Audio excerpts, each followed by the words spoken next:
Hotep, hey, this is Michael Imhotep, founder of the African History Network, host of the African History Network show. I'm a talk show host, researcher, lecture writer, and historian. So it is Tuesday, August 30th, 2022, and we are live. So I want to come on and deal with this topic here, dealing with 1619 and August 20th, 1619. Because August 20th, 2022 was the 403rd year anniversary of August 20th, 1619, when 20 and odd Africans were brought into Point Comfort in Virginia. And they were on the White Lion pirate ship. And this is, this in history marks the first presence of Africans who were captives in what would become the 13 British colonies, which would later become the United States of America. So I was going to talk about this on our Sunday show, the African History Network show, our Sunday, August 28th show, but we had so much information and we were dealing with the Joe Biden student loan forgiveness program. We were dealing with that a lot. And I did not get a chance to talk about this commemoration and this history, this 403rd year commemoration and this history. So we're going to talk about that on today's show. Also, I'm going to let you know about our new 8-week online history classes starting up in the month of September. Ancient Kemet, the Moors, and the Ma'afa, understanding the transatlantic slave trade, what they didn't teach you in school. We have class number 1 starting up on Thursday, September 8th. It'll be 7 p.m. to 9 p.m. Eastern Standard Time.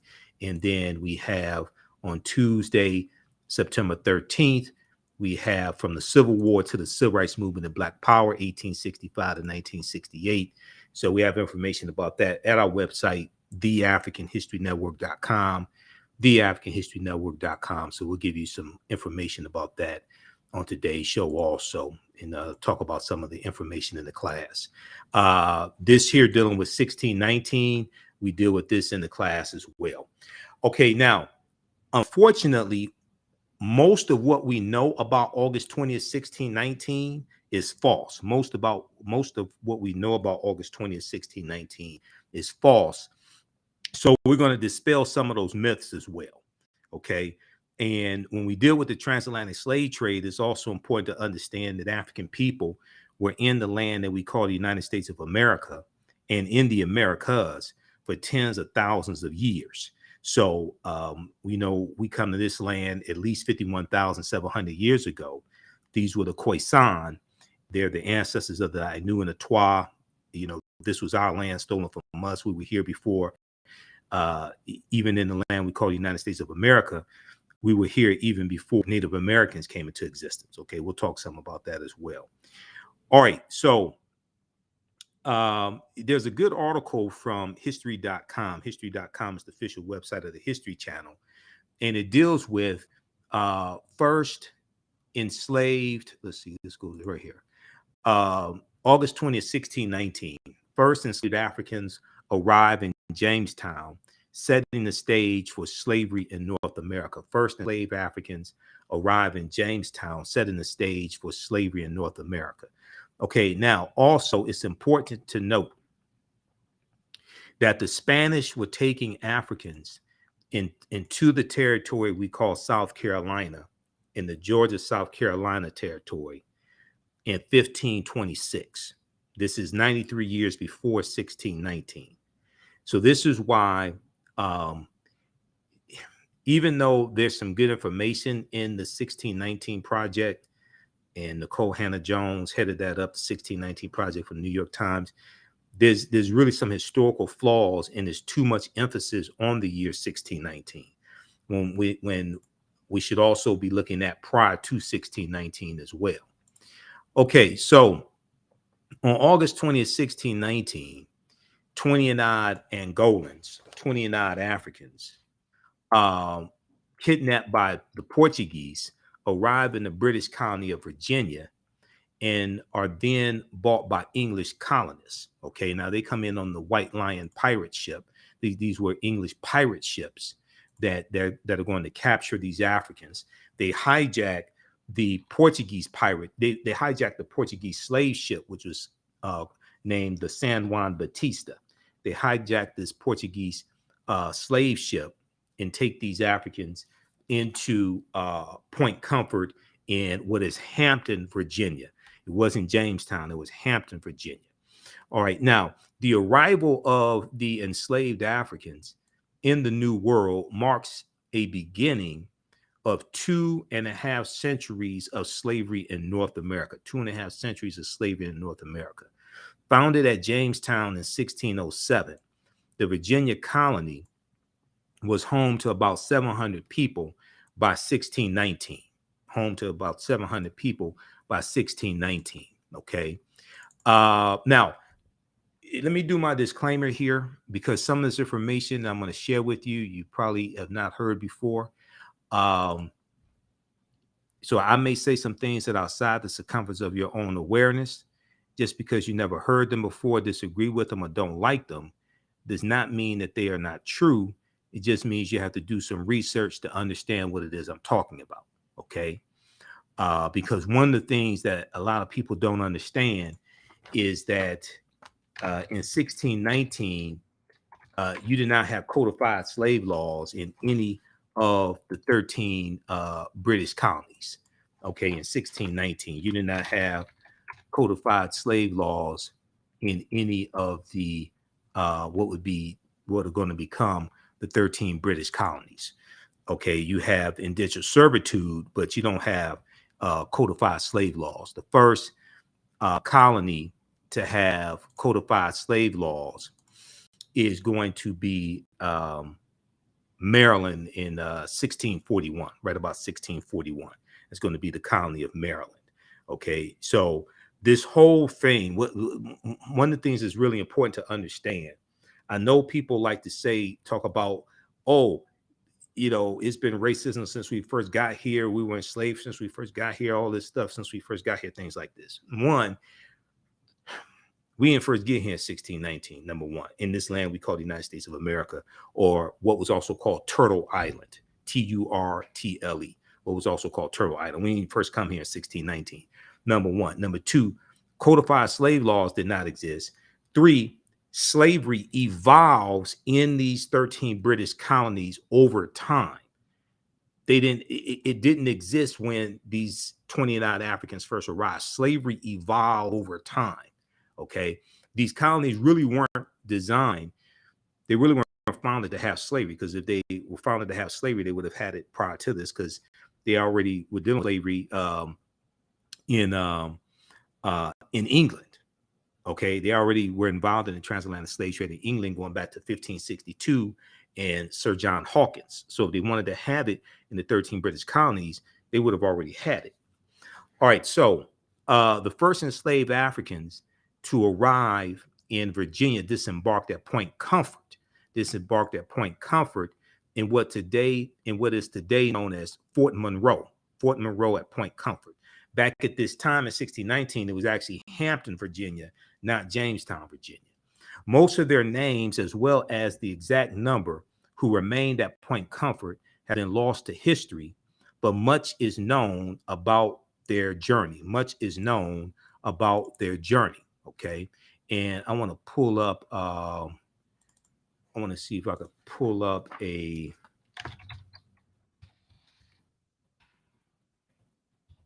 I want to pull up some information from before the Mayflower as well. Where is that? Okay, we'll pull that up also. I want to pull up an excerpt from before the Mayflower also. Okay, it's page 40 from before the Mayflower. I want to pull up as well. All right. Let's continue here. Okay, we'll come to that in just a minute.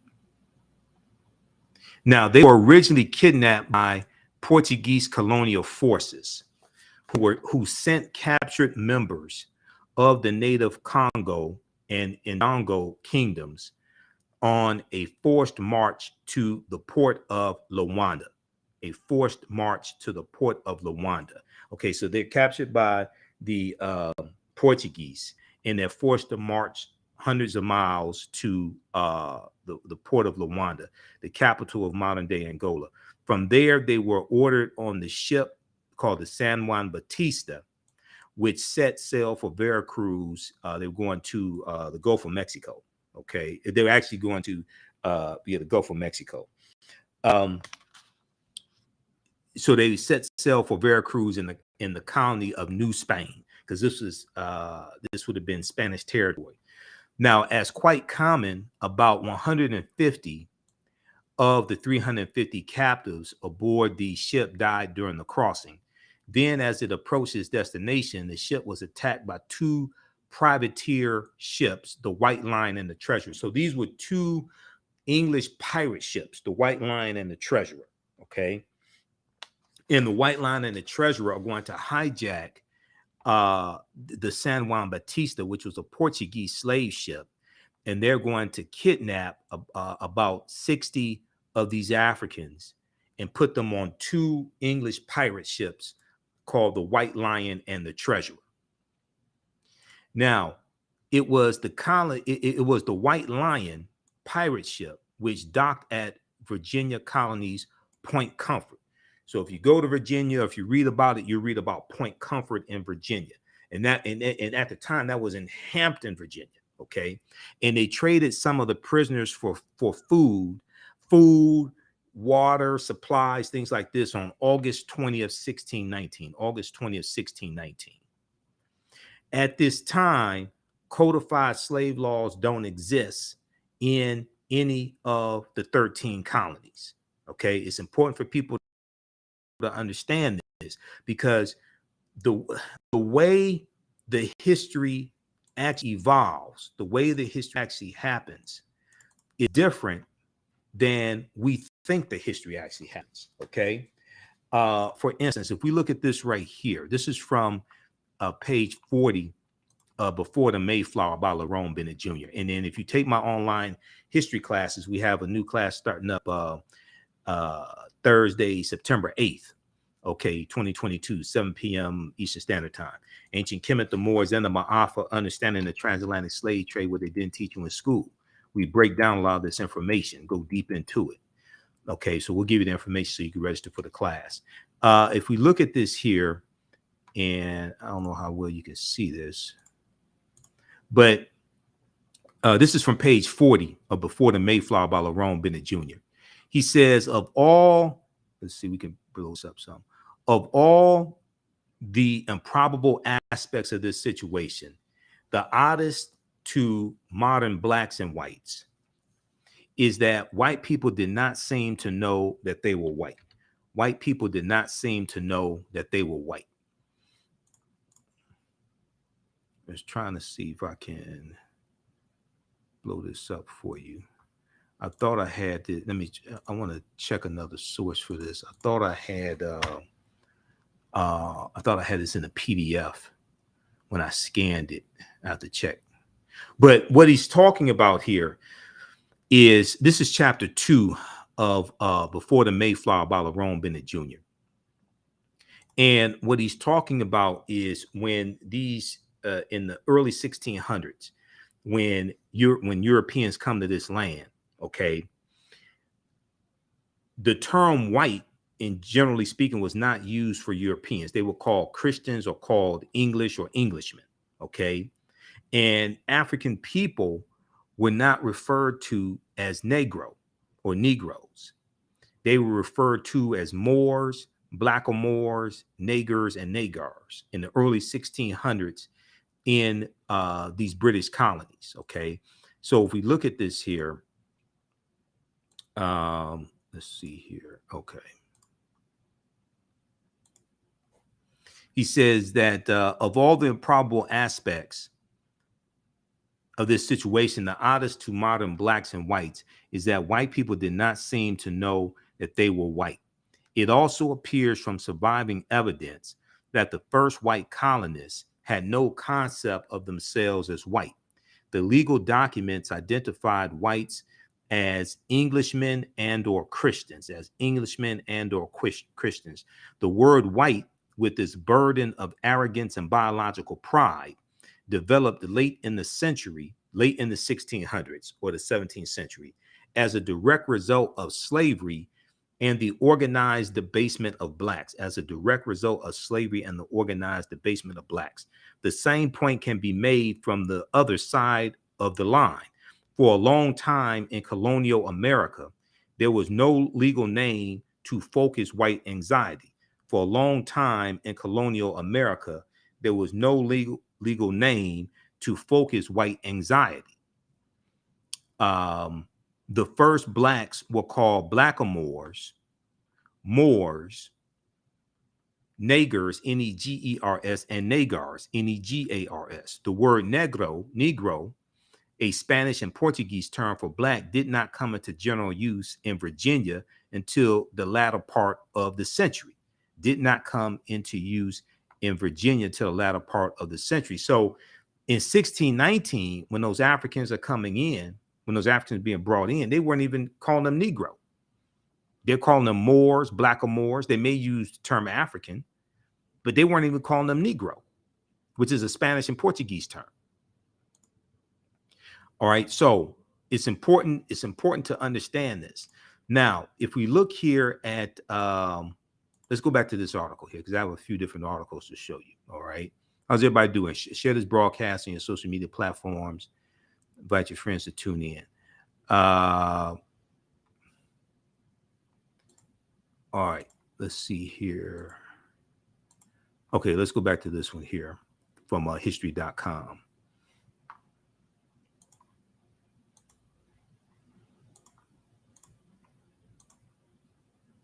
All right. So scholars note that the arrivals were technically sold as indentured servants. Scholars note that so they're talking about these 29 Africans from Angola were technically sold as indentured servants, and they were believed to be the Kimbundu speaking Africans of present day Angola. Okay, would have been the kingdom of Ndongo, Ndongo. Indentured servants agreed, or in many cases were forced to work with no pay for a set amount of time, often to pay off a debt, and could legally expect to become free at the end of the contract. Many Europeans who arrived in the Americas came as indentured servants. Okay, so they'll work for 5 to 7 years. They'd be free. They would be given tools, many cases land, sometimes money, different things like this. Okay, they would learn a skill. They become an apprentice, learn a skill during that 5 to 7 years, something like that.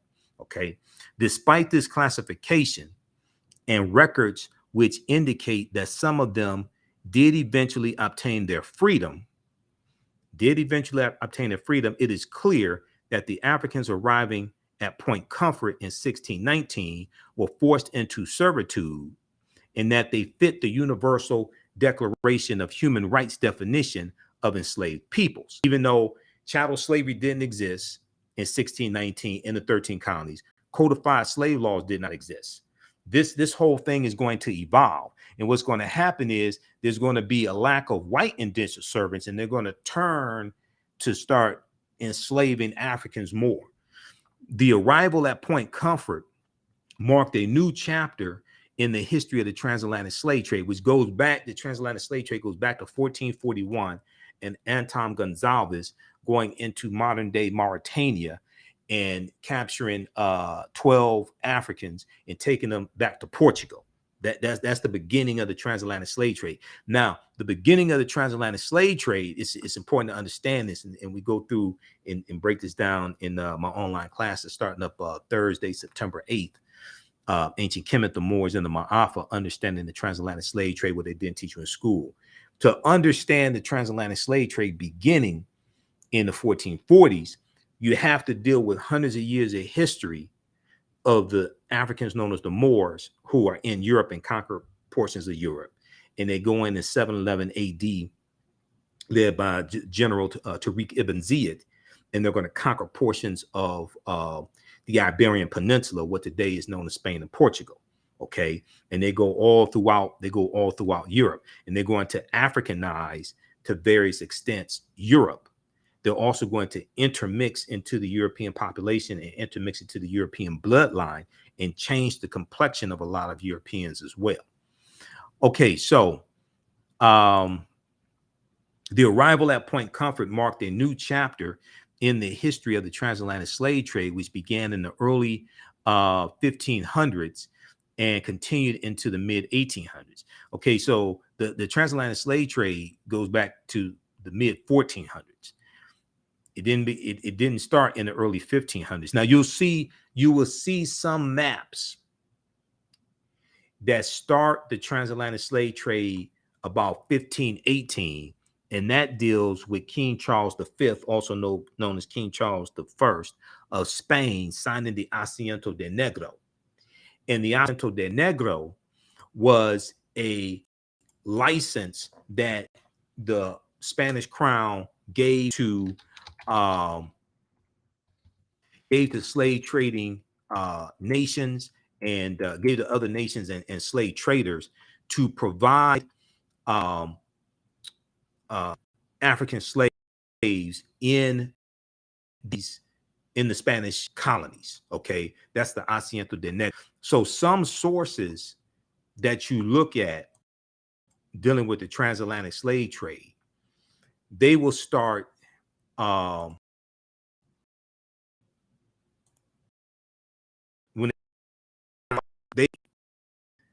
it goes back to 1441 and the okay, Asiento de Negros. If we look at this here, dealing with from Britannica.com, Asiento de Negros between the early 16th and 17th and the early 16th and the mid 18th century. Okay, this should show up here. Okay, hold on. Let me refresh the screen just a second.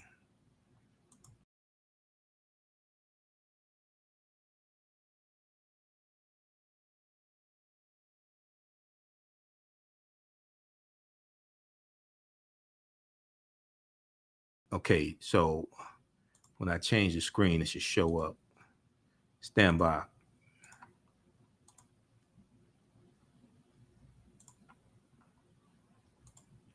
Asiento de Negros. Okay, so the Asiento is going to be signed by King Charles V, also known as King Charles I of Spain, and is going to drastically increase the spread of the transatlantic slave trade. Okay, this is going to be 1518. Asiento de Negros between the 16th and mid 18th century, an agreement between the Spanish crown, private person, or another sovereign power, like another country, by which the latter was granted a monopoly African slaves for the Spanish colonies in the Americas. And what the Asiento does is they capture these Africans and they take them directly to the destination, as opposed to stopping in Spain first and then going to their final destination. So it speeds up the delivery of African captives. It speeds up that delivery, and it causes the transatlantic slave trade to really spread. Okay, so how many people have never heard of the Asiento de Negros before? Now, the contractor, the asentista,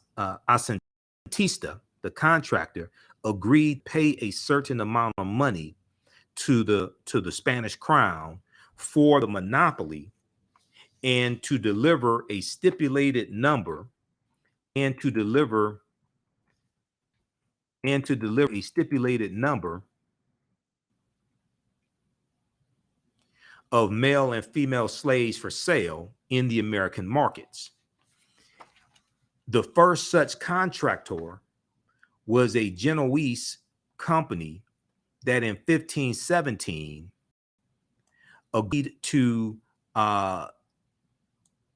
supply 1,000 African slaves over an 8-year period. 1,000 Africans over an 8-year period.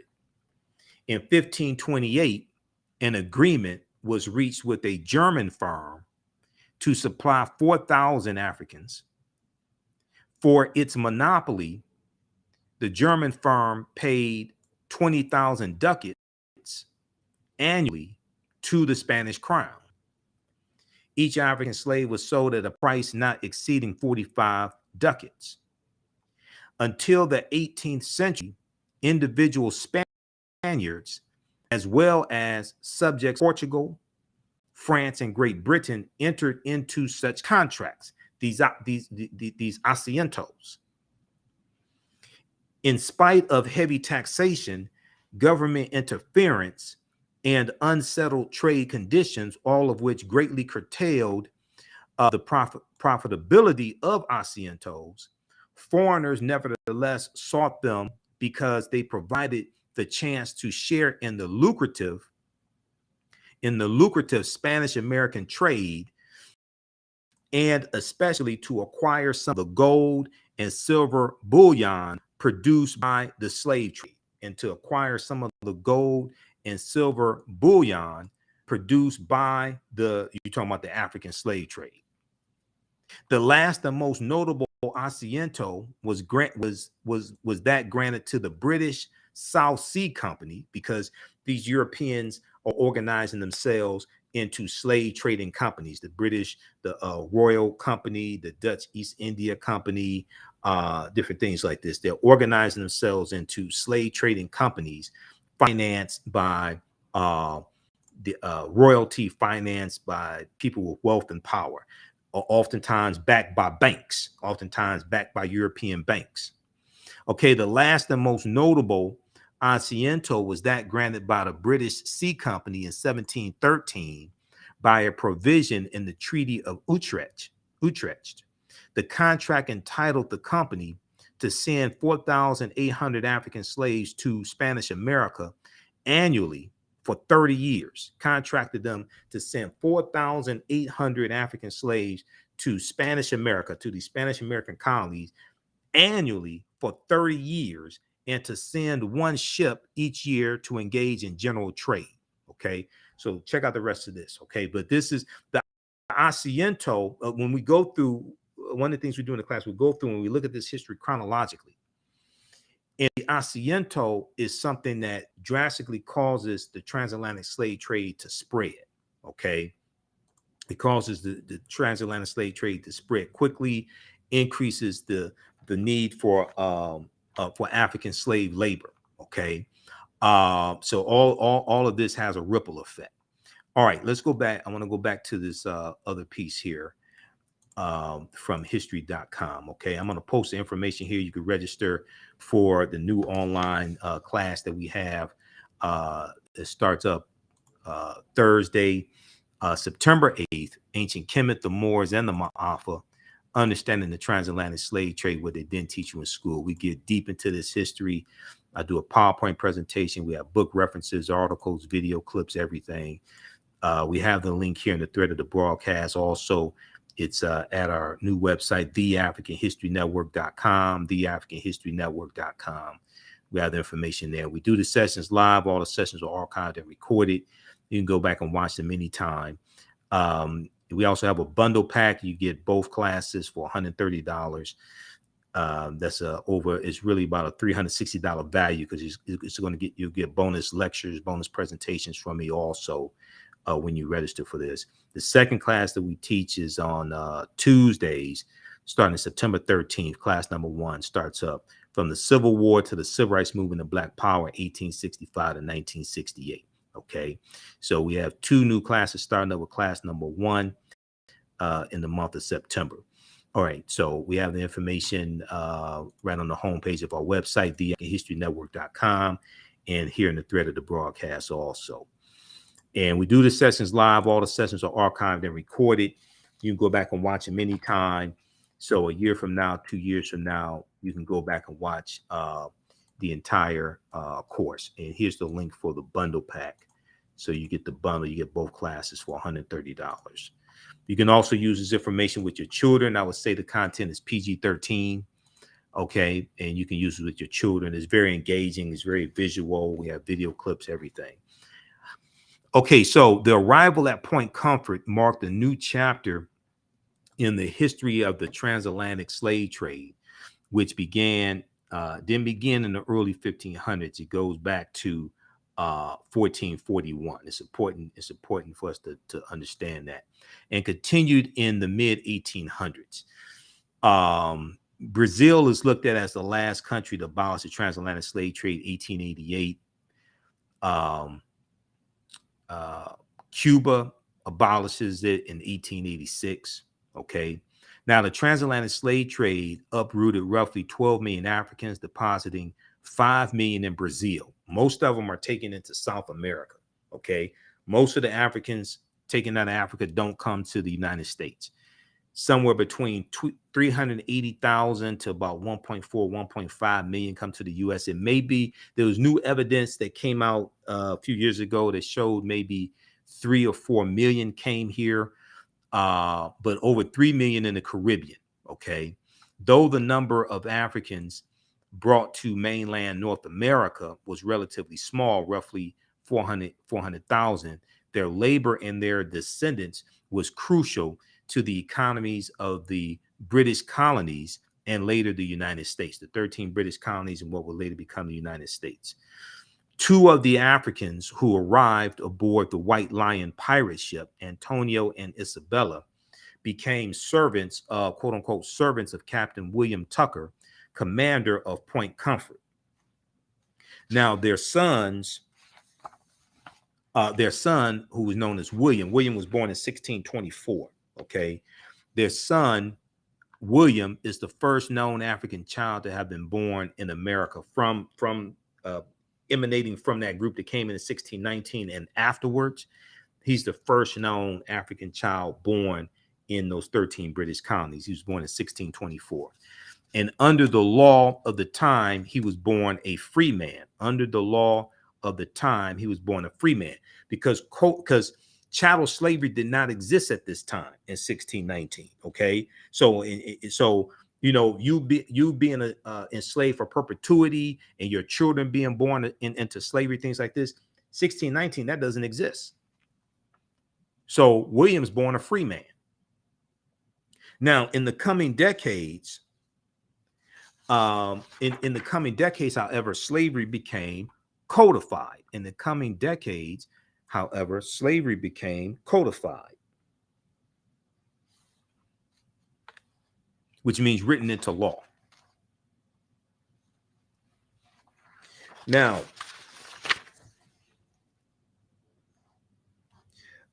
servants of African origin were oftentimes forced into continue working after the end of their contract. So they were indentured servant. Okay, they were oftentimes forced to stay in that status after their contract ended. And in 1640, a Virginia court sentenced a rebellious servant named John Punch to lifetime slavery. With fewer indentured servants arriving from England,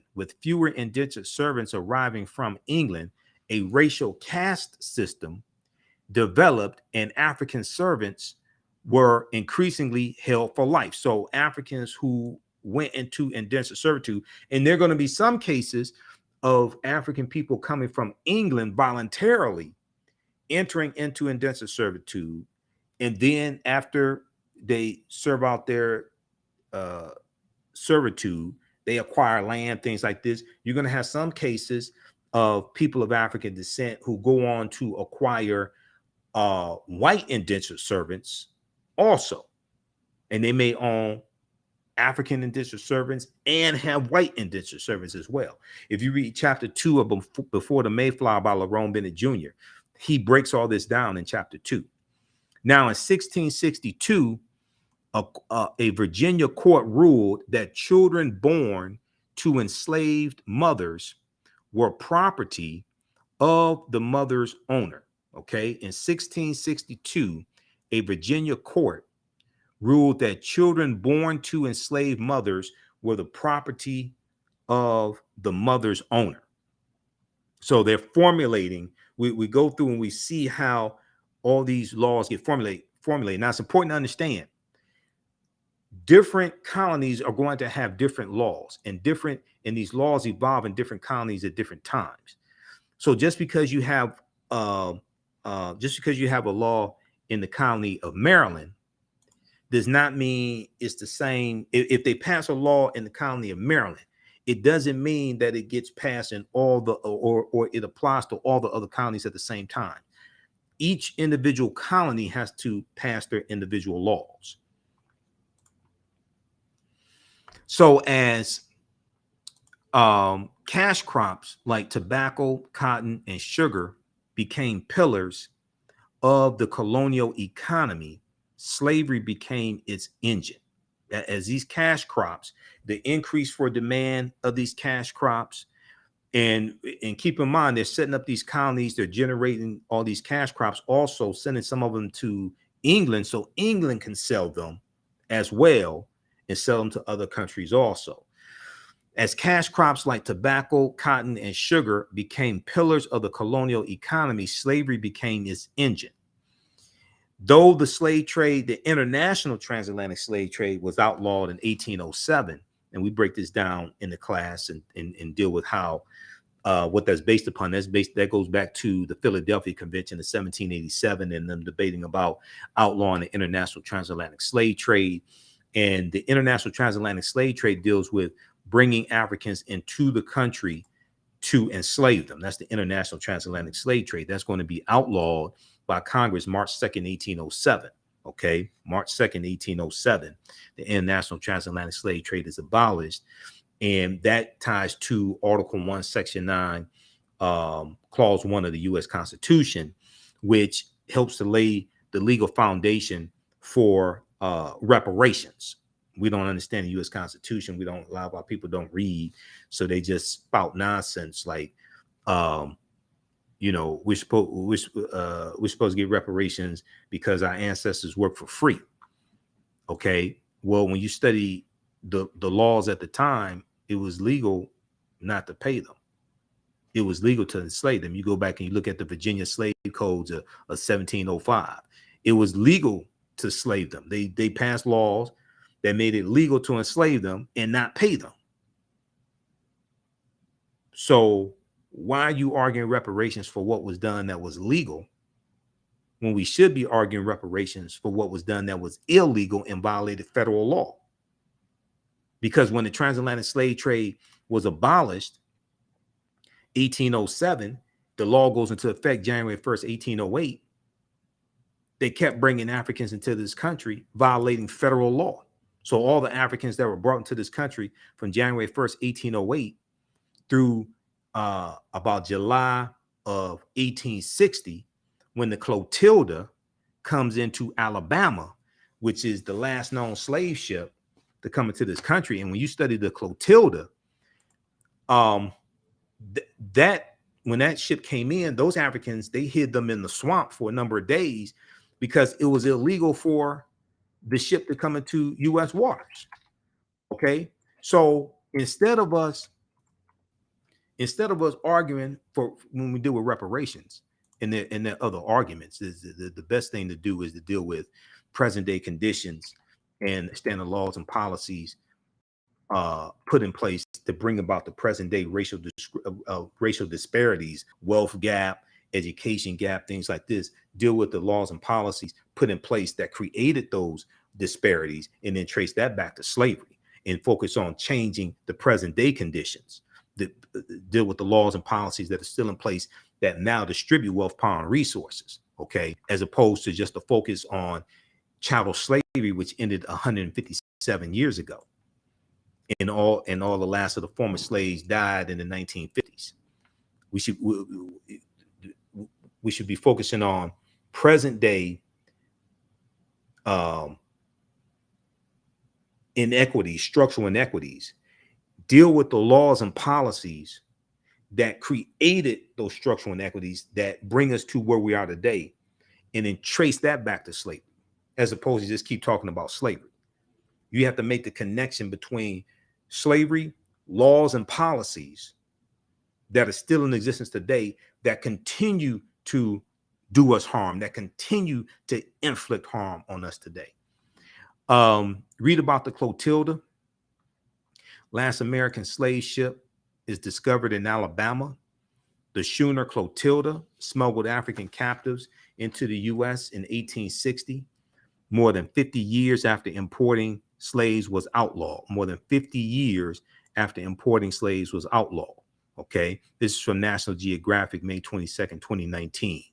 Okay, and they talk about the Clotilda being discovered in Alabama, and they deal with the fact that when that ship came in, it was illegal for it to come into U.S. waters.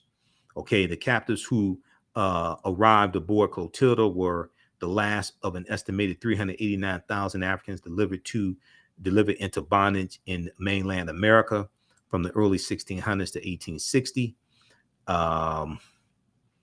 Okay, this is some of what they found when they discovered the ship. Marine archaeologists recovered nails, spikes, and bolts, B-O-L-T-S, used to secure the ship's beams and planking made of hand-forged iron. Such fasteners were common in schooners built in Mobile, Alabama in the mid-19th century. Okay, so read this article here dealing with it. There's a lot more out, a lot more articles also. We know that Zora Neale Hurston, the great author Zora Neale Hurston, she was an anthropologist also. She interviewed Cudjoe Lewis. Cudjoe Lewis, at the time in 1927, he was thought to be the last living survivor of those Africans on the Clotilda slave ships. Another one who was discovered afterwards, Radoshi, I think is her name, Radoshi. She was also on that ship, and she outlived Cudjoe Lewis. But Zora Neale Hurston interviewed Cudjoe Lewis for it was her last manuscript. It went unpublished for decades. It was finally published in 2018. It was called Barracoon. Okay, her book Barracoon, finally published in 2018, includes Cudjoe Lewis's telling of the harrowing voyage aboard the Clotilda. All right, and then when you study the Clotilda, the reason why those Africans were captured is because and brought to this country is because of a bet. This white man named Timothy Mayer, M-E-A-H-E-R, Timothy Mayer, he was a wealthy Mobile, Alabama landowner and shipbuilder. He allegedly wagered several northern businessmen $1,000 that he could smuggle a cargo of Africans into Mobile, Alabama, under the nose of federal officials, because it was illegal. Okay, this is what I'm saying. Instead of arguing what was done that was legal and making an argument for reparations, because you need to make sure you're making a legal argument, because if the bill passes and gets signed into law, when it gets challenged in court, you have to make sure that it does not violate the U.S. Constitution. Otherwise, it will get overturned in the federal courts, federal district court, federal court of appeals, U.S. Supreme Court. And the courts rule that something is legal or illegal based upon its constitutionality, whether it falls within the U.S. Constitution, so it's determined as legal, or whether it's determined unconstitutional, like the Dobbs lawsuit coming out of Mississippi that basically strikes down Roe versus Wade, okay, and leaves it up to the states. So it takes away the constitutional protections for abortion when it comes to women, constitutional protection of abortions that they've had for 50 years. It takes away that constitutional right, leaves it up to the states, so the states can pass laws to abolish it. All right, so it's something that's determined unconstitutional. It's not protected by the Constitution or violates the Constitution. So you have to make sure your legal argument for reparations is based upon law and falls within the Constitution. Okay, well, the reason why the transatlantic slave trade, the international transatlantic slave trade, was abolished May 2nd, 1807, why that bill passed Congress May 2nd, 1807, it goes into 1st January 1st, 1808. Okay. And it becomes federal law. So here they're violating when the Clotilda comes in 1860. It's illegal to bring Africans into this country. It's a violation of federal law. That court cases of white men who were caught bringing Africans into the country, and they're prosecuted. And then one of the biggest cases is the U.S. Supreme Court case, the U.S. versus the Amistad, 1841. That's why those Africans were set free, Joseph St. Q and those other Africans on the Amistad slave ship, because when that ship came into the U.S., it was illegal for Africans to be brought to the to be enslaved. That's why they were set free. It also violated international treaties also, because the U.S. entered into international treaties along with Great Britain in 1808. Great Britain entered into it in 1807. U.S. enters into those international treaties in 1808 to abolish the international transatlantic slave trade, because there's a number of European nations that entered into those international treaties also. Okay, so Timothy Mayer allegedly wagered several northern businessmen $1,000 that he could smuggle a cargo of Africans into Mobile, Alabama, under the nose of federal officials. Importing African slaves into the United States had been illegal since 1808. Once again, when we make legal arguments for reparations, because if you're not making legal arguments, I don't know what you're doing. Because if you're not making legal arguments, it'll get overturned. If somehow it does pass, it's going to be overturned in court. Okay, so when we make legal arguments for reparations, why are we arguing for reparations for what was done that was legal? Why wouldn't we argue for what was done that was illegal and violates federal law and overwhelming evidence in court cases to back up your legal argument? But you have to understand this history and law in the first place to be able to make these legal arguments. Importing African slaves into the United States had been illegal since 1808, and Southern plantation owners had seen prices in the domestic slave trade skyrocket. Many, including Timothy Mayer, were advocating for reopening the slave trade, okay, to drive down the prices. In 1860, Clotilda smuggled West African captives into the U.S. Routes and dates are taken from the account of the ship's captain, William Foster. Okay, so they give a breakdown here. All right, so read the rest of this here. Okay, but these are some of the things that we deal with in the online history class starting up Thursday, September 8th, Ancient Kemet, the Moors, and the Ma'afa, Understanding the Transatlantic Slave Trade, what they didn't teach you in school. So we have the information here in the thread of the broadcast. Also, it's on the homepage of our website, TheAfricanHistoryNetwork.com, TheAfricanHistoryNetwork.com. And we get deep into this history. It's an 8-week online history class. We do a PowerPoint presentation. We have book references, articles, video clips, and deal with thousands of years of history, what leads up to the transatlantic slave trade taking place. Okay, so the 1860 census found that there were more than 3,953,760 enslaved African people in the United States, making up roughly 13% of the total population. This is in 1860. All right. Okay, now, so that's just a little background information there. Now, if we look at this, if we look at this piece here, there was one from, there's one from USA Today I want to pick up right quick.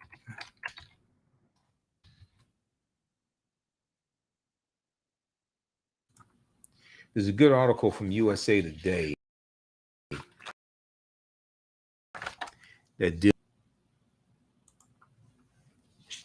what's the name of that article?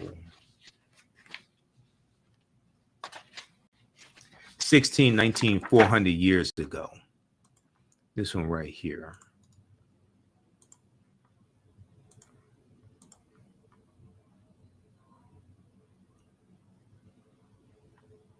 Hold on. Okay. So there's a good article from USA Today that I want to go to.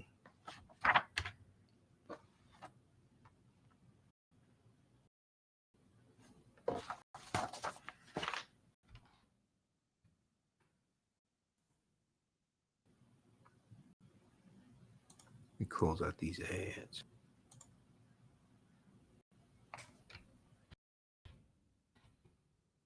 All right. Name of this article: 1619, 400 years ago.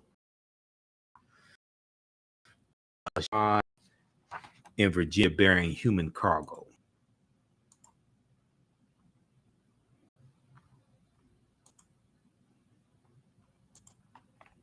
Okay, 1619, 400 years ago, a ship arrived bearing human cargo. This is from February 8th, 2019. February 8th, 2019. This article came out. And if we look at this here briefly, the part I want to go to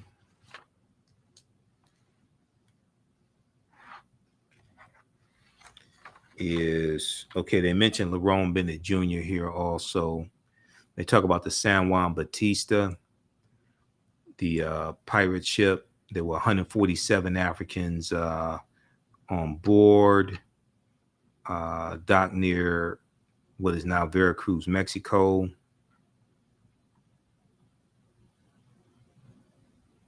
Okay, they talk about Lerone Bennett Jr. and Before the Mayflower as well.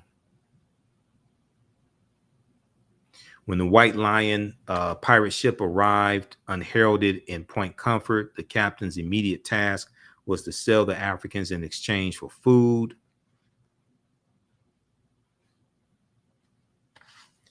There was a part in here.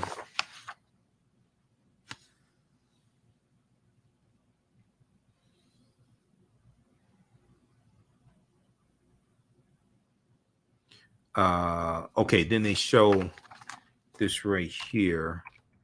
Okay, now this is an example here. They talk about the transatlantic slave trade, and they start in 1501. From about 1501 to 1875, Africans seized by slave traders on the continent were taken not only to the United States, but also to South America and the Caribbean major destinations. Okay, so they have this good map. We use this map in the class also. But they start in 1501, but the transatlantic slave trade begins in 1441.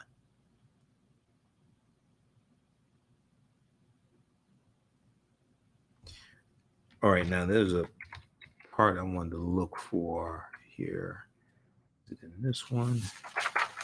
Okay, but this gives some good background history also.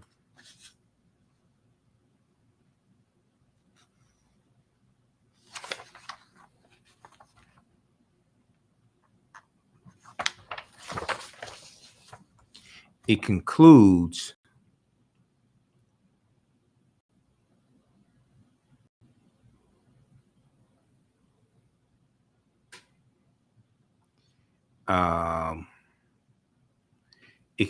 with 1705.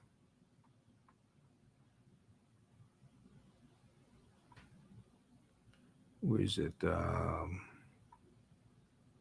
Right here.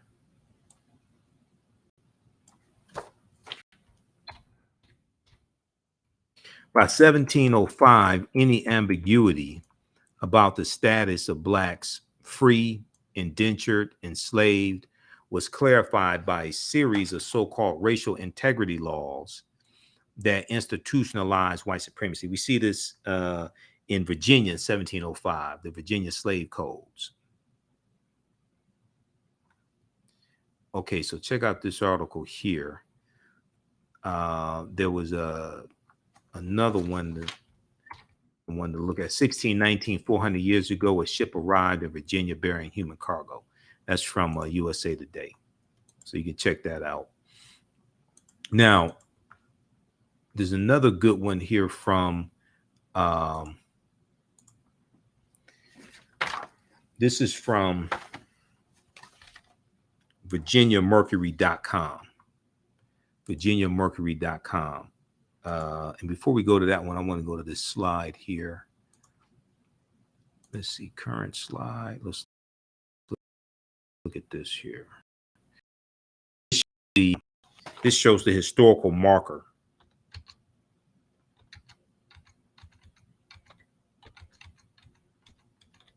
It shows the historical marker that's at Point Comfort in Virginia.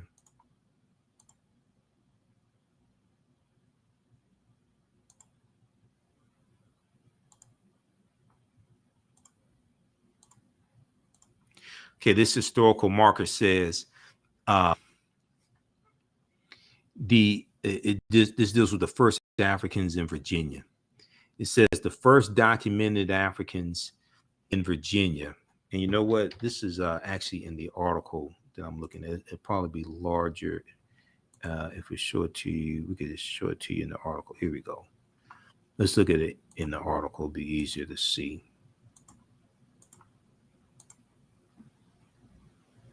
Okay, first Africans in Virginia.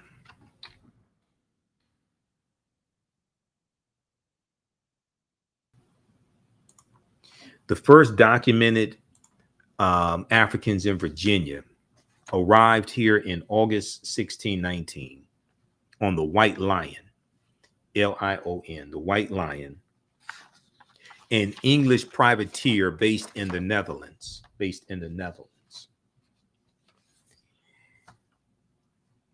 Colonial officials traded food for these 20 and odd Africans who had been captured from a Portuguese slave ship.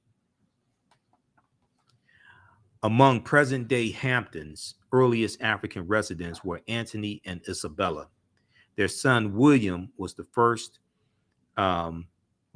child of African ancestry known to have been born in Virginia, circa 1624, around 1624. Many of the earliest Africans were held as slaves, but some individuals became free. Many of the earliest Africans were held as slaves, but some individuals became free.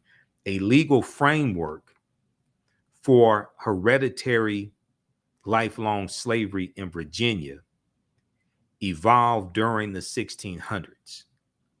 The United States abolished slavery in 1865. So in Virginia, as well as the other colonies, once again, 1619, Codified Slave Laws didn't exist. Chattel slavery didn't exist. You being enslaved for perpetuity didn't exist. Your children being born into slavery didn't exist. This is why William was born in 1624. When he was born free.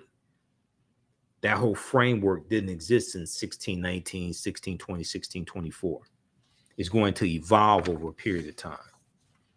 So this is from the Department of Historic Resources, 2015. This is at Virginia. This is at Point Comfort in Virginia. Okay, so this is a really good article here, and I use this in my lectures, things like this. This piece here, much of what we've been told about Virginia's 1619 first Africans is wrong. Much of what we've been told about Virginia's 1619 first Africans is wrong. Now, this is from August 11, 2019. So it was a few days before August 20th, 2019, when we had that 400th year commemoration. Okay, and this is by Rex Springston for VirginiaMercury.com. So they talk about, says you might have heard about the commemoration taking place later this month. They cite PBS NewsHour. What PBS NewsHour said August 1st, 2019, 400 years ago this month, the first African slaves arrived in North America on what on a ship landing at the Jamestown colony in what is today Virginia. Okay, this is PBS NewsHour, August 1st, 2019. Now that 1619 event, and then now the BBC July 31st, 2019 said that 1619 event, quote, the first documented arrival of enslaved Africans in an area that would go on to become part of the United States. That's how the BBC phrased it. The trader-in-chief, Benedict Donald Trump, speaking July 30th, 2019 in Jamestown, Virginia, he said, quote, it was the beginning of a barbaric trade of human lives. Okay, I'm sure somebody wrote that for him because he doesn't talk like that. Well, okay, so it so the article goes on to say, well, no, historians say the barbaric institution of slavery surely damaged millions of Black lives or African lives, but those first did not happen. And the ship bearing those 1619 African captives did not arrive at Jamestown, It was Hampton, Virginia. And the African arrivals, were slaves, not indentured servants, and so on. Okay, now it's disputed because codified slave laws did not exist in 1619. So based upon the laws in Virginia, they weren't slaves. They were put into indentured servitude. I've looked at numerous sources on this, by the way. Quote, there's a good deal of misinformation that swirls around the first Africans question and everything even vaguely relating to it, said Melvin Patrick Ely, a College of William and Mary historian. Now, Virginia is drawing, okay, we skip over that, blah, blah, blah. Okay, what happened? In late July or early August that year, historians say 2 English privateers, little more than private vessels, but operating with government sanction, okay, from the government of England, attacked an overcrowded Portuguese slave ship en route to Veracruz, Mexico, the Veracruz in the Gulf of Mexico, and stole about 60 enslaved Africans or African captives. About 350 captives from West Central Africa had been crammed into the slavery. So they came from Angola, present day Angola.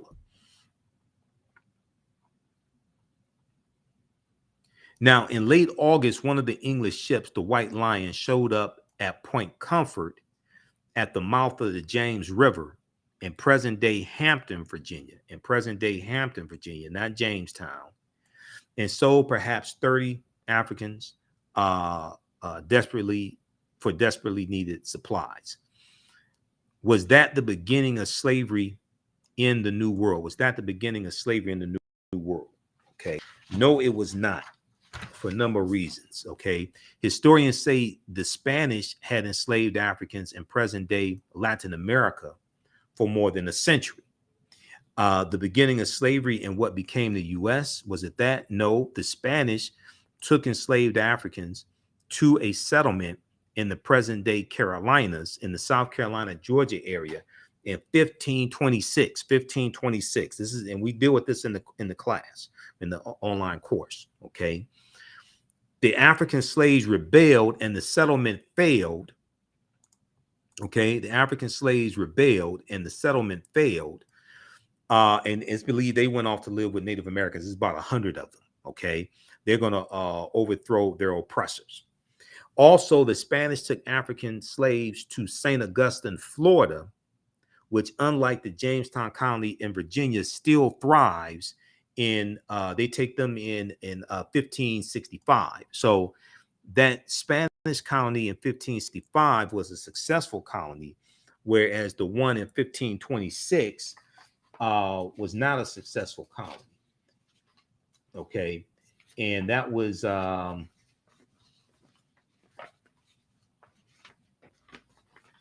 that one in 1526 1526. Okay, there's a good article from Washington Post deals with this. We talked about that before. That colony that was discovered by Lucas Vasquez de Alon. There's a good article here. Let me see. Can we pull that one up? Yeah, this one right here from Washington Post.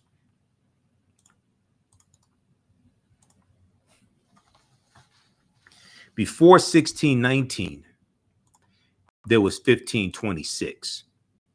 Before 1619, there was 1526. The mystery of the first enslaved Africans and what came to the United States. Okay. Spanish explorers brought 100 African slaves to a doomed settlement, in South Carolina or Georgia. Within weeks, the subjugated revolted, then vanished. So it's important to understand that the Spanish are the second ones involved in the transatlantic slave trade. The Portuguese are the first ones. And when the Spanish are conquering the African Moors and the Moors are surrendering, and you have Boabdil that surrenders January 2nd, 1492, their last stronghold, Granada.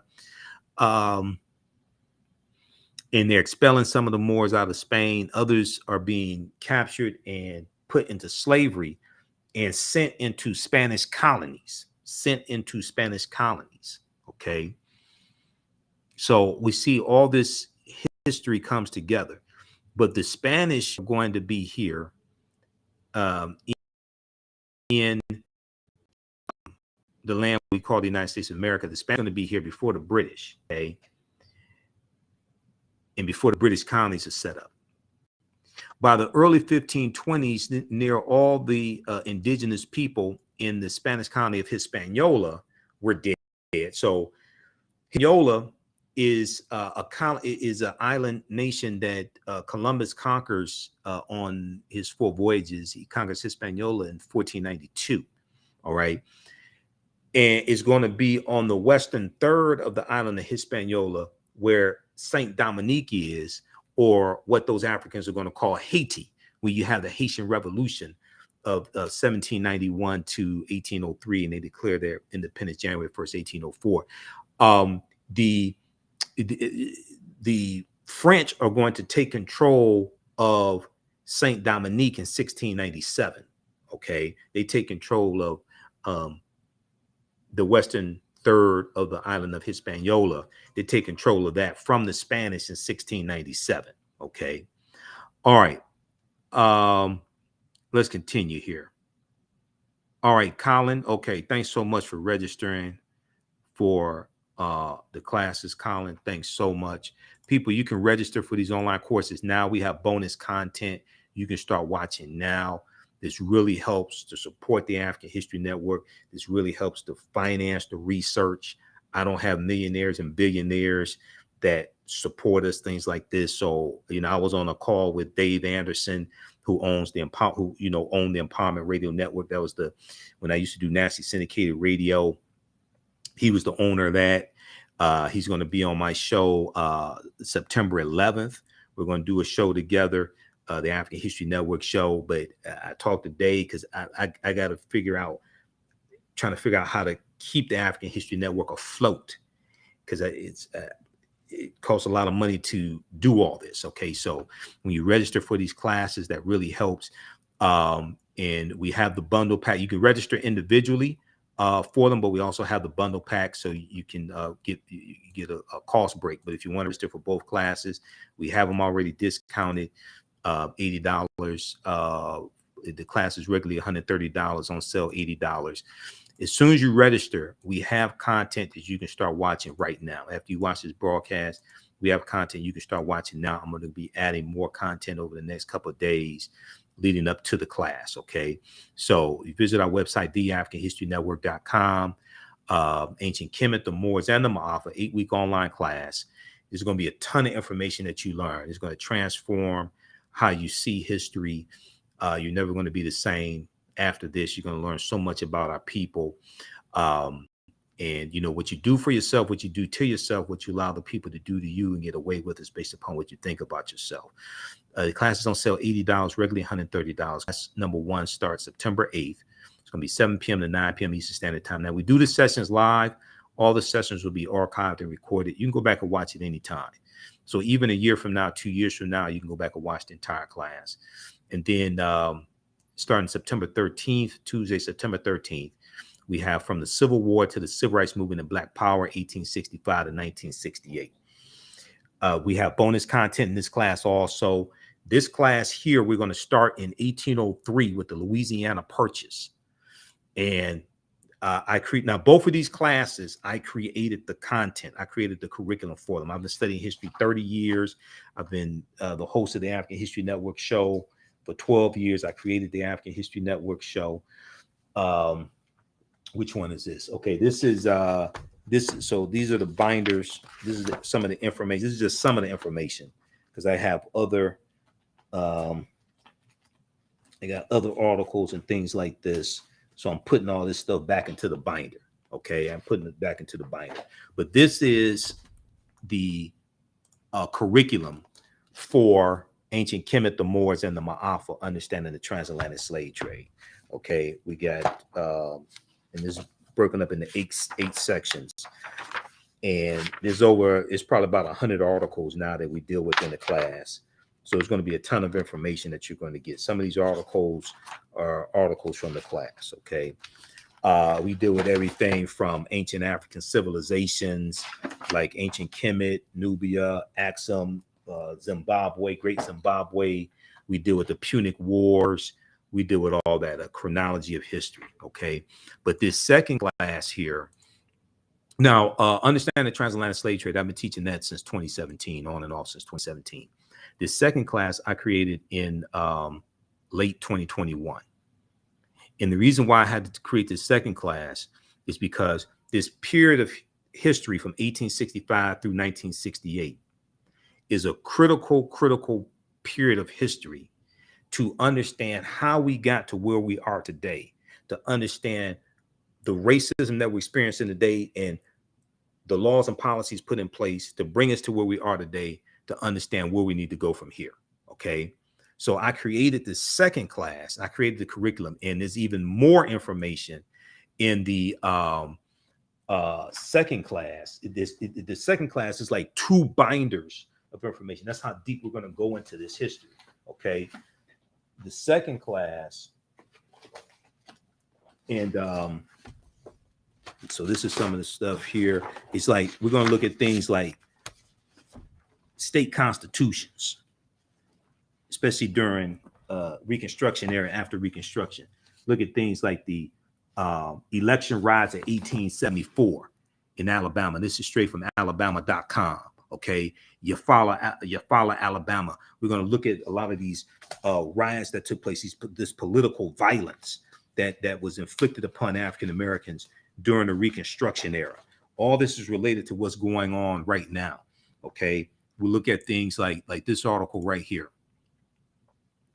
This came out from Time Magazine. We're going to look at some recent articles that are tied to history, that connect the past directly to what's going on today. So you're going to see how relevant this information is. Okay? And you're going to see that this is not ancient history. Well, you know, some of the stuff we could do with is ancient history, but it's still relevant today. But this right here, dealing with the attack on voting rights and understanding region.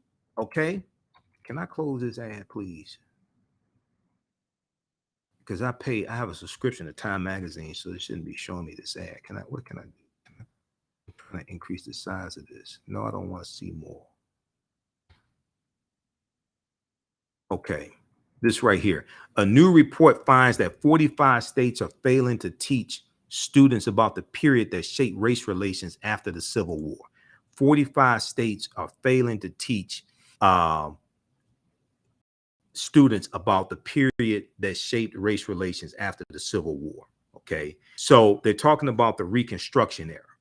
Now, this is how important this is, and I'm going to connect this to an article, and we'll probably talk about it. Maybe this, I'm going to do a separate broadcast to deal with this article, because this is connected to things that I've talked about a number of times on the African History Network show. Okay, well, if we look at this here look at this article.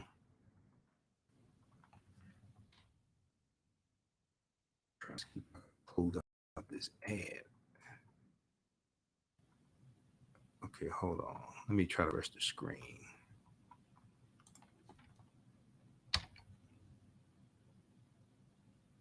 Okay, what this article does from Time Magazine, it connects the January 6, 2021 insurrection. It connects the political violence that we saw in the January 6, 2021 insurrection. It connects that to the Reconstruction era. It connects that to the Reconstruction era. Now,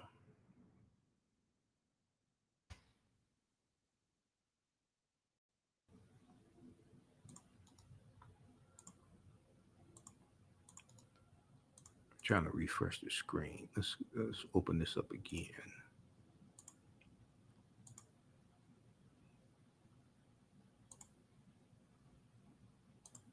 Okay, let's look at this here. Hold on. Let's open this up.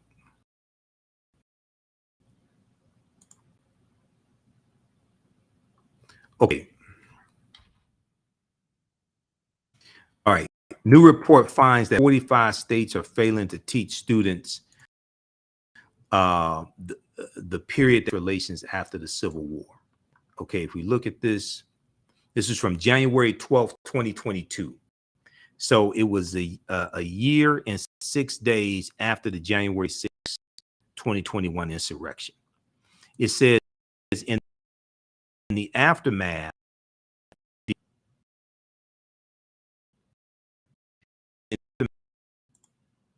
at the U.S. Capitol, many leading historians drew parallels between the violence and the Reconstruction era. Many leading historians drew parallels between the violence and the Reconstruction era, 1865 to 1877, the Reconstruction era, the period of political revolution directly following the American Civil War. Now, quote, the events we saw reminded me very much of the Reconstruction era and the overthrow of Reconstruction. So those domestic terrorists that Donald Trump sent to the U.S. Capitol building, okay, and they're attacking police officers, they're yelling, hang Mike Pence, things like this. Historian Eric Foner, who's one of the top historians on the Reconstruction period, he's saying that the political violence that he saw on January 6, 2021 reminded him very much of the Reconstruction era and the overthrow of Reconstruction. He said, which was often accompanied or accomplished, I should say, by violent assaults on elected officials, The January 6, 2021 insurrection is directly related to the Civil War and the Reconstruction era and the political violence that brought an end to Reconstruction. And this has to do with a fear of the browning of America, a fear that by the year 2043, white people will no longer be the majority population in this country. Now, some white people fear that. Some white people don't fear that. Okay, some white people don't fear that. I'm not saying all of them fear that. But this also deals with advancements African Americans are making. So we become targeted. We get targeted by the backlash. Okay. And what Trump did was leading up to let me refresh the screen here. Leading up to the 2021 insurrection. Okay. Can you all hear me okay? Leading up to the 2021 insurrection, his animal when it came to and recounting votes in certain cities. Okay. Because they didn't ask to recount votes in cities or states that they won, generally speaking. recounting votes in Detroit, Michigan, where I live. And I live about 4 minutes away from the TCF Center where they were counting votes. So I saw when the police had Woodward Avenue, which is the main street, they had Woodward Avenue blocked off because Trump supporters were out there, and they were causing problems. They were outside of the TCF Center. Some of them trying to get into the TCF Center to stop the count or see what's going on, things like that. He targeted Detroit, Atlanta, Georgia, Milwaukee, Wisconsin, and Philadelphia, Pennsylvania. And these are 4 cities that have high African-American populations.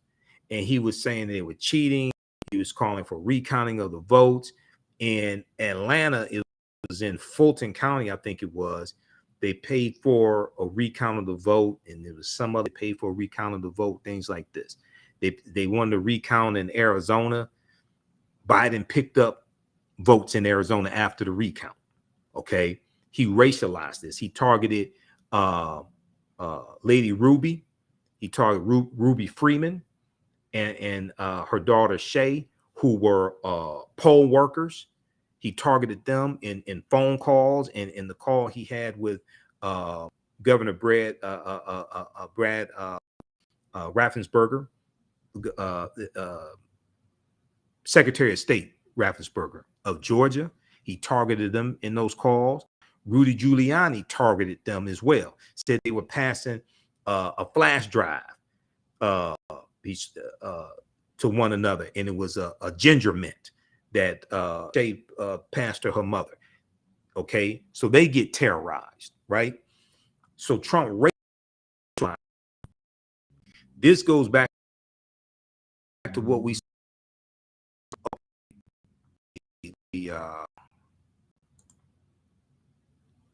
okay, let me refresh the screen just a second here. Okay, stand by just a second. Let me refresh the screen.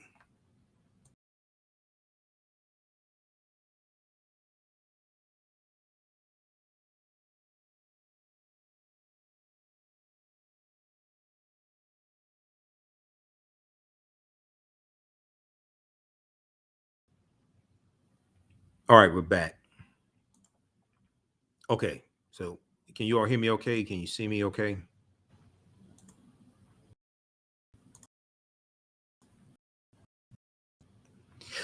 Okay, so Eric Foner is the author. So Eric Foner said the events we saw January 6, 2021 reminded me very much of the Reconstruction era and the overthrow of Reconstruction, which was often accompanied or accomplished, I should say, by violent assaults on elected officials,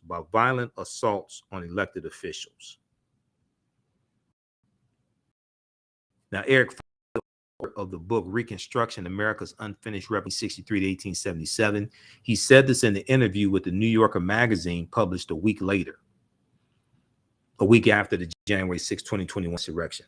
Now, scholars say studying the aftermath of the Civil War can help put in context many of the most seminal events in the U.S. in recent years, from the brutal murder of George Floyd by police in 2020, May 25th, 2020, to the voter suppression laws enacted after Black voters played a big role in helping Joe Biden and Kamala Harris be elected president and vice president in 2020. But despite the timeliness of the era in today's climate, many students in American schools will not get a full education on Reconstruction until they get to college. Many students in American schools will not get a full education on Reconstruction until they get to college. Problem is, many of them are not going to go to college. So when are they going to learn that history?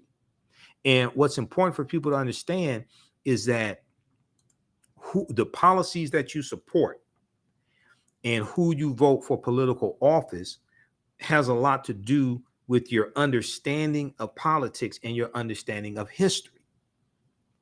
So if you have people that don't understand the history of Reconstruction in this country and what happens after Reconstruction, which is the Jim Crow era, in an era where you have a lot of these former Confederate states rewriting their state constitutions, passing writing in the law, segregation law, segregating public accommodations, segregating public transportation, imposing poll taxes, literacy tests, and felony disenfranchisement laws. Okay, all this is going to come after Reconstruction. So if they don't understand that history, they won't understand what's going on today.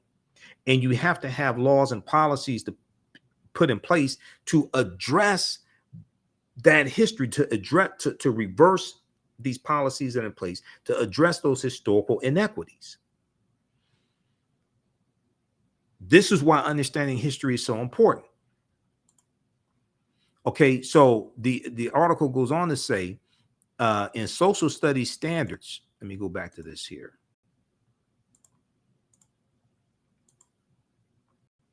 In social studies standards, 45 out of 50 states and the District of Columbia, discussion on Reconstruction is partial or non-existent. In 45 out of 50 states and the District of Columbia, according to historians who reviewed how the period is discussed in K through 12 social studies standards for public schools nationwide, they found that in 45 out of 50 states and the District of Columbia, discussion of Reconstruction is either partial or non-existent. Now, in a report produced by the education nonprofit organization, the Zen Education Project, the study's authors say they are concerned that American children will grow up to be informed about a critical period of history that helps explain why full racial equality remains unfulfilled today. So they'll be ignorant on how we got to where we are today and understanding why these laws and policies have to be changed. Okay. So what we get to see is how all this history comes together. Okay. Give us a thumbs up, give us a heart, give us a like on this broadcast. Once again, you can register for these online classes. We have them starting up Thursday, September 8th, 7 p.m. Eastern Standard Time. Ancient Kemet, the Moors, and the Ma'afa. Understanding the Transatlantic slave trade, what they didn't teach you in school.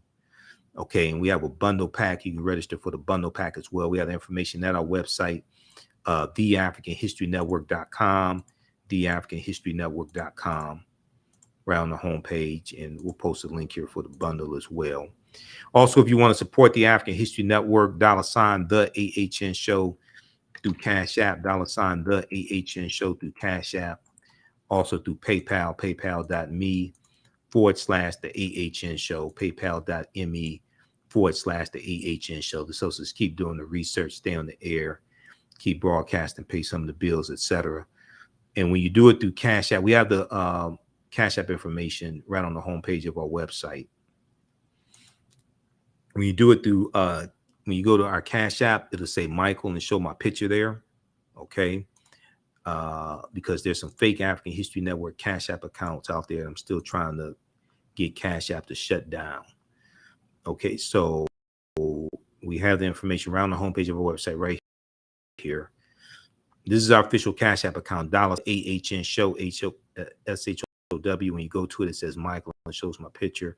We have a link here. There, it takes you to the next page. Okay, right here. Okay, $the AHN Show, SHOW. Because these other ones here are fake African History Network Cash App accounts, and then there's still a money from us using our logo, things like this. These right here. This one here is $the AHN SHO. This one here is $the AHNS. But then in their name, they put our tag, $the AHN SHOW.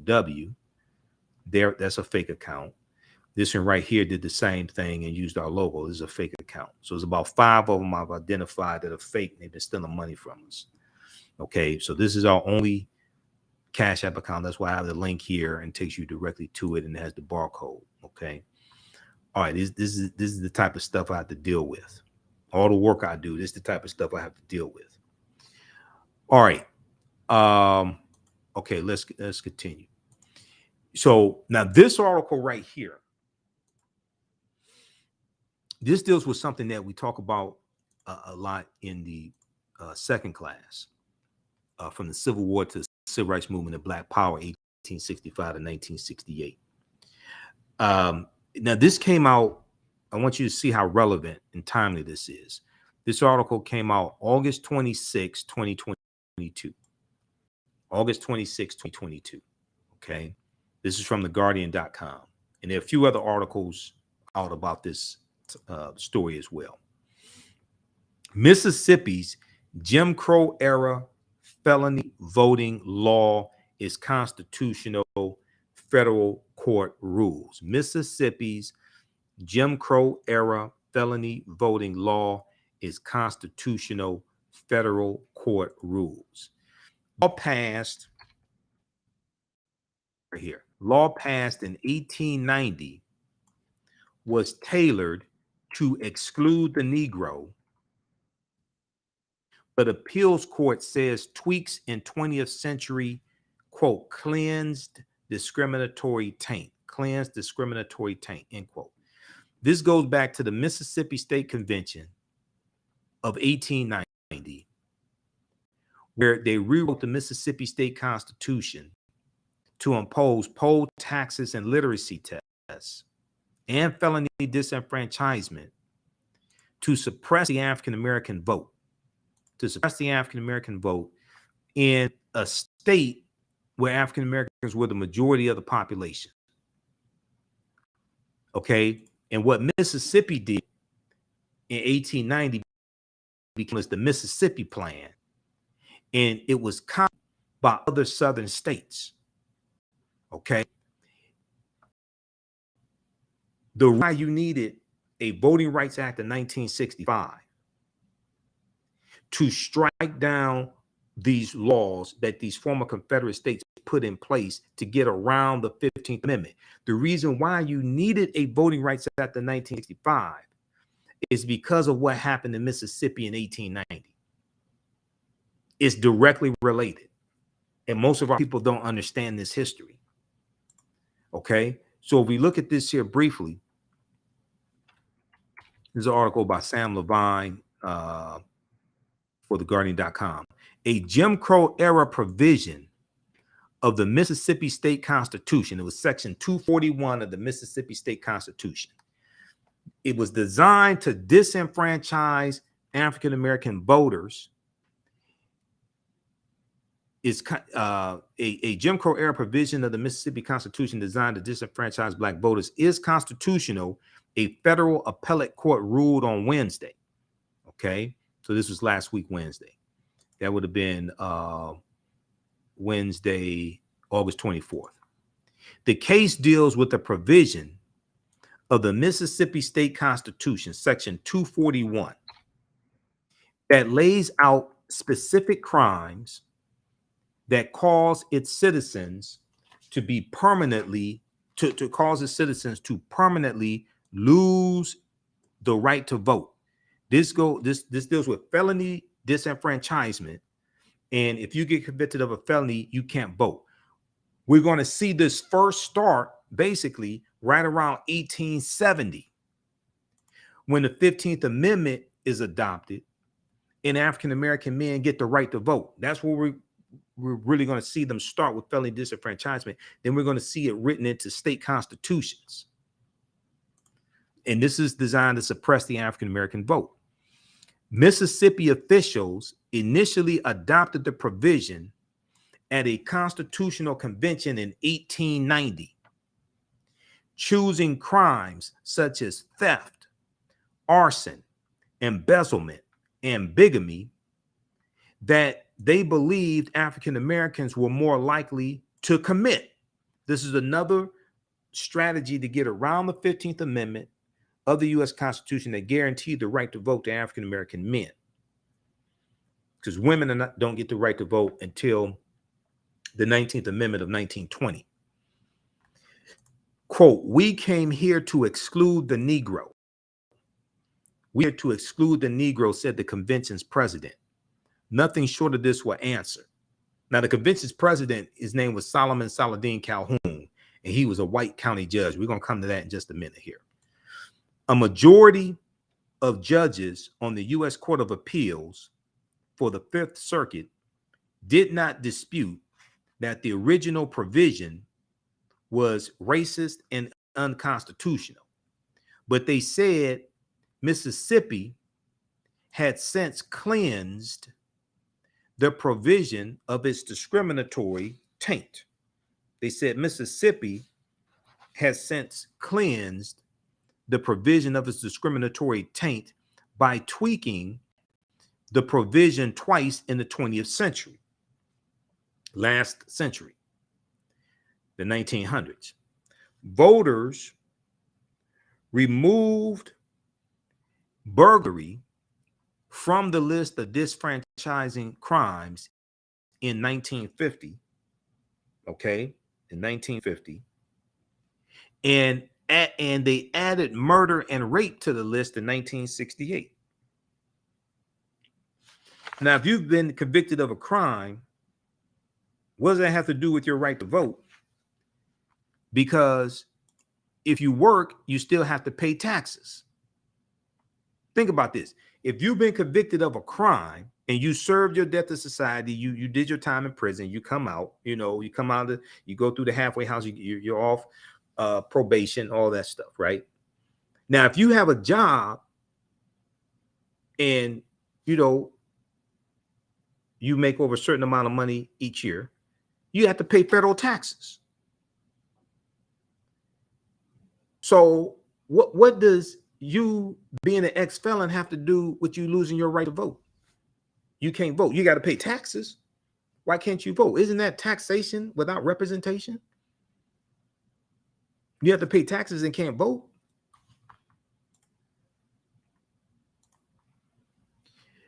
Quote, plaintiffs failed to, now this is the majority decision here on the court case from Mississippi.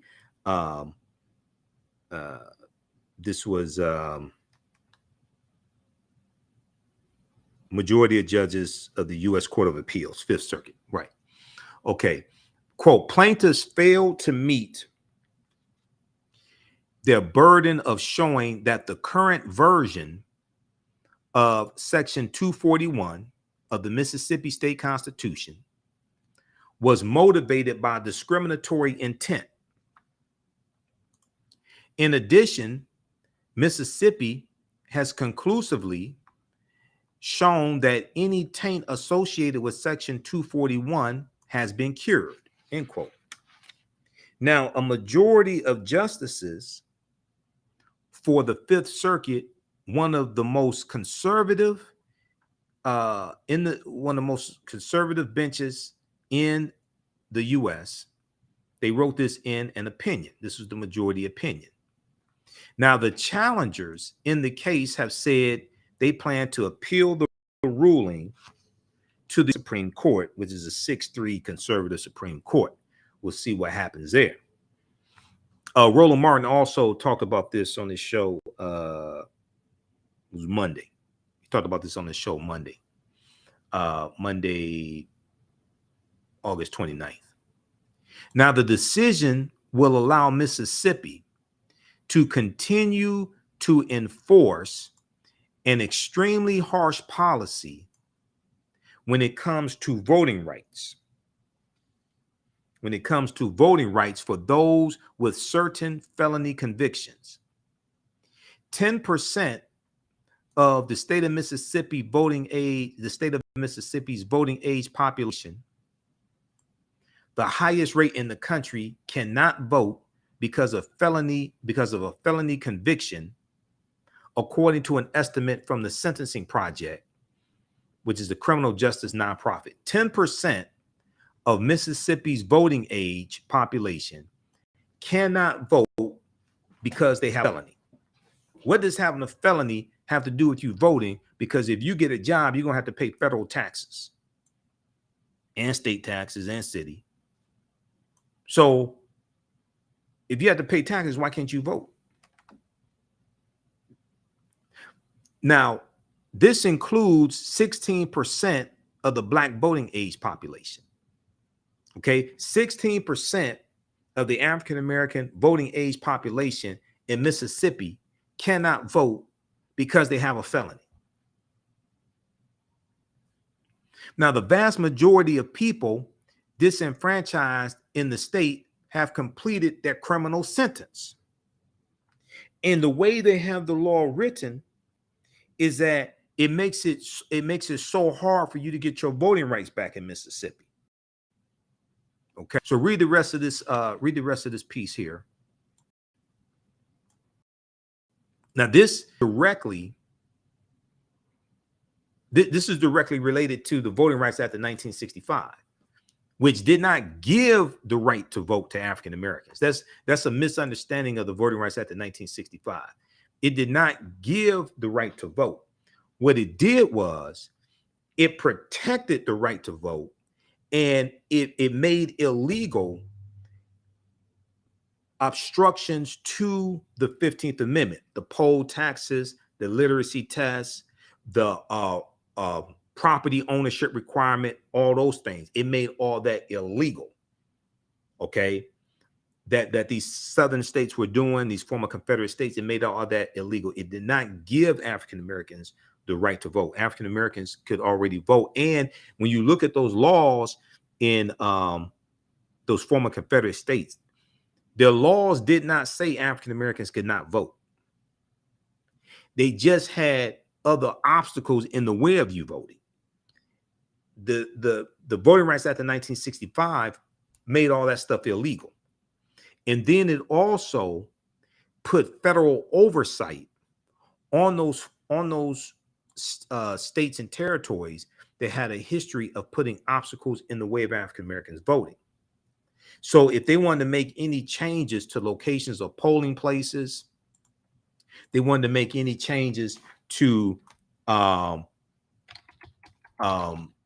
many weeks you can have early voting, things like this, it had to get oversight from a federal judge.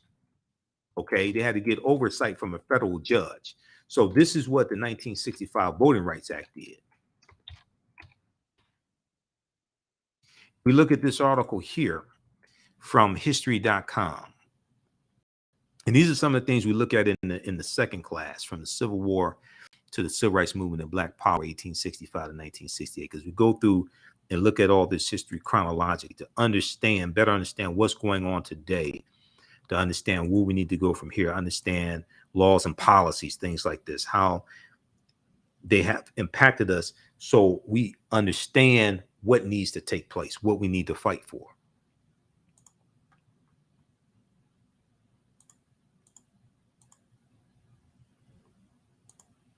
Okay, then right here is called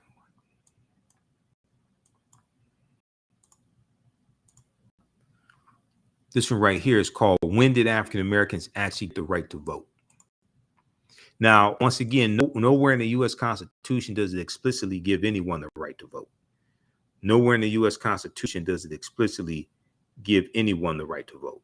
Okay, so it's important to understand that.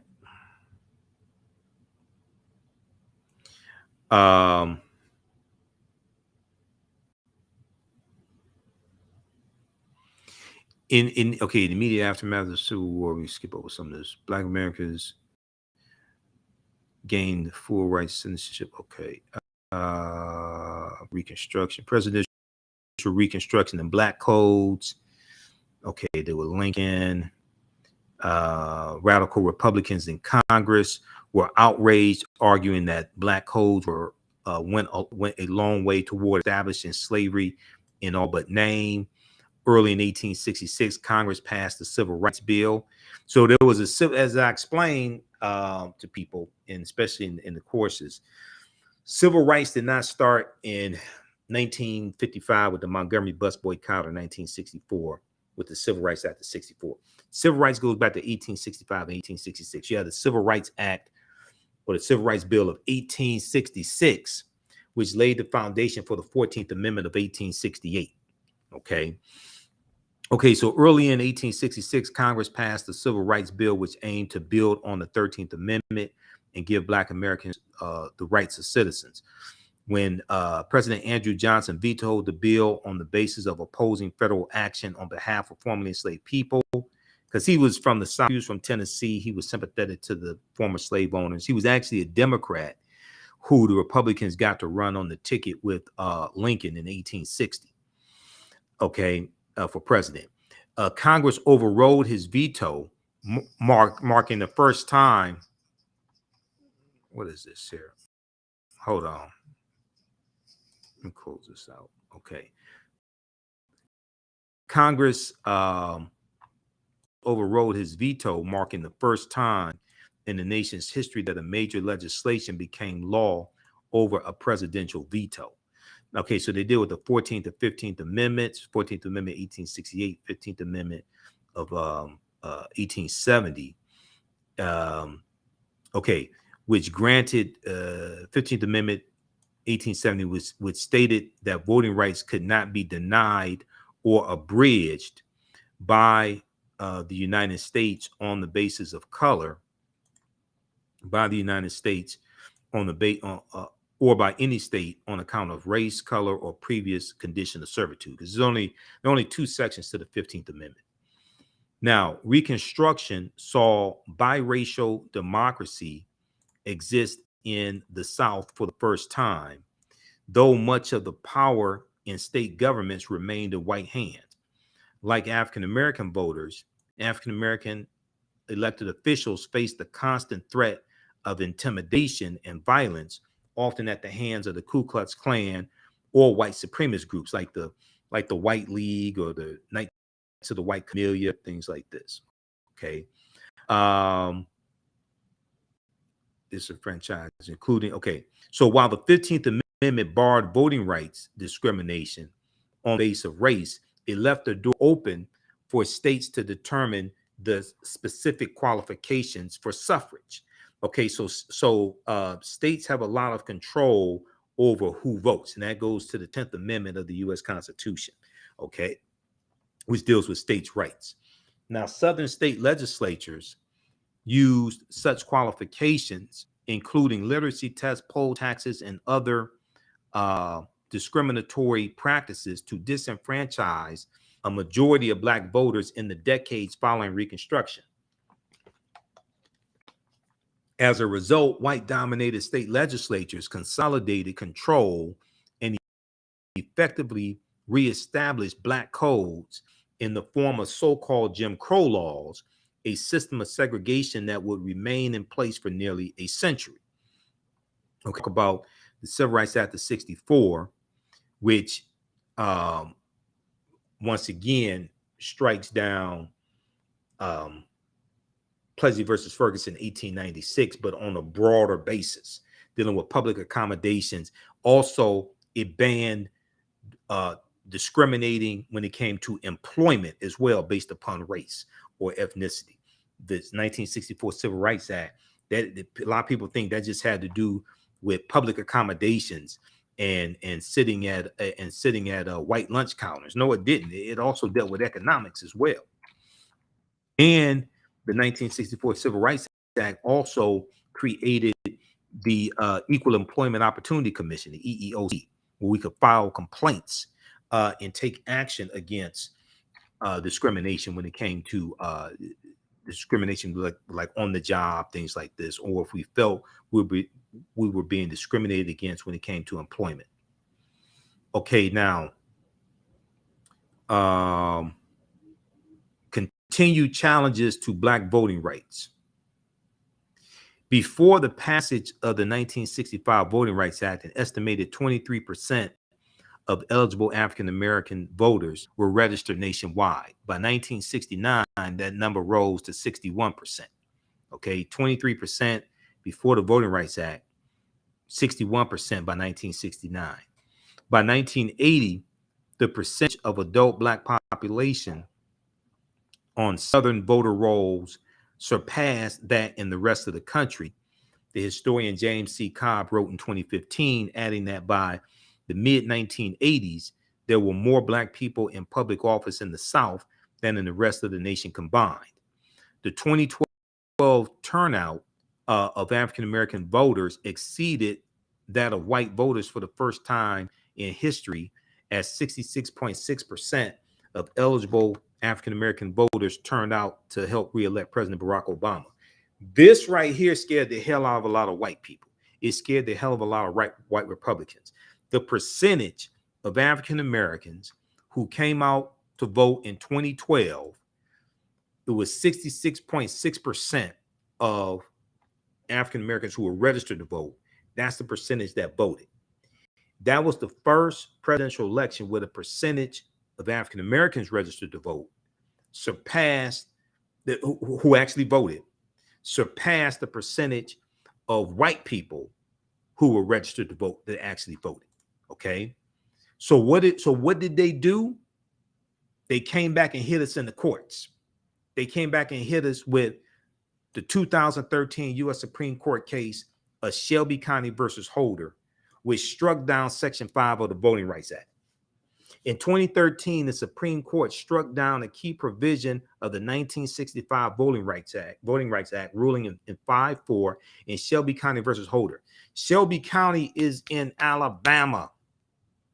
Alabama was ground zero for the fight for the 1965 Voting Rights Act. The holder, who was the defendant, was Attorney General Eric Holder. They sued the Attorney General. Ruling 5-4 in Shelby County versus Holder, that it was unconstitutional to, once again, going back to the U.S. Constitution, that's why we need to read it and understand it. It was unconstitutional to require states with a history of voter discrimination to seek federal approval before changing their election laws, because this is what the 1965 Voting Rights Act did. Section 5. This is what it did.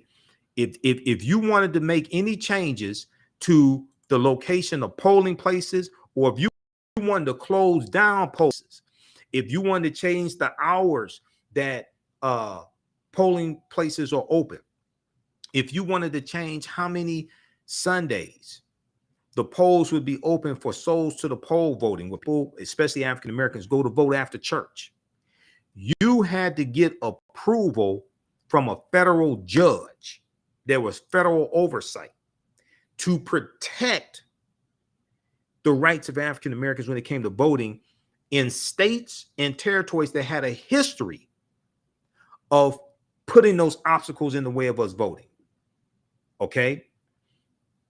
Shelby County versus Holder struck that down.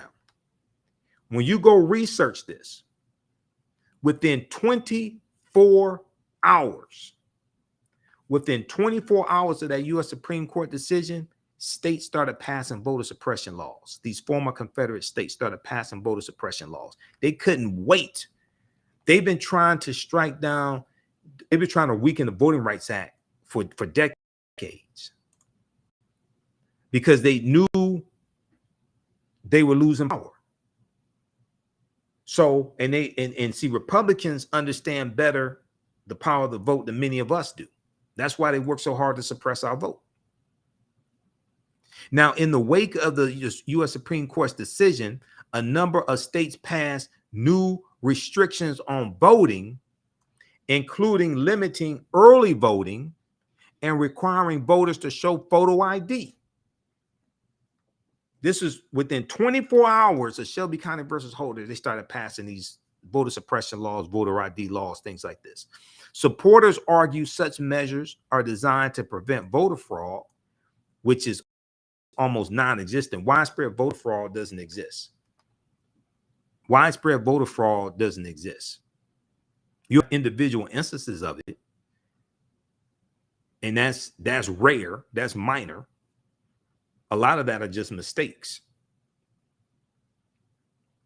But even those rare, even the deliberate voter fraud, those are individuals committing deliberate voter fraud, but that's not anything significant.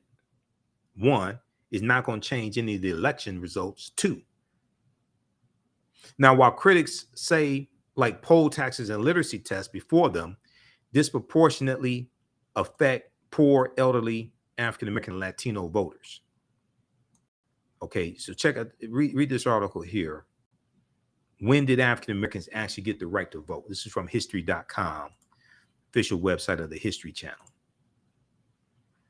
All right, now.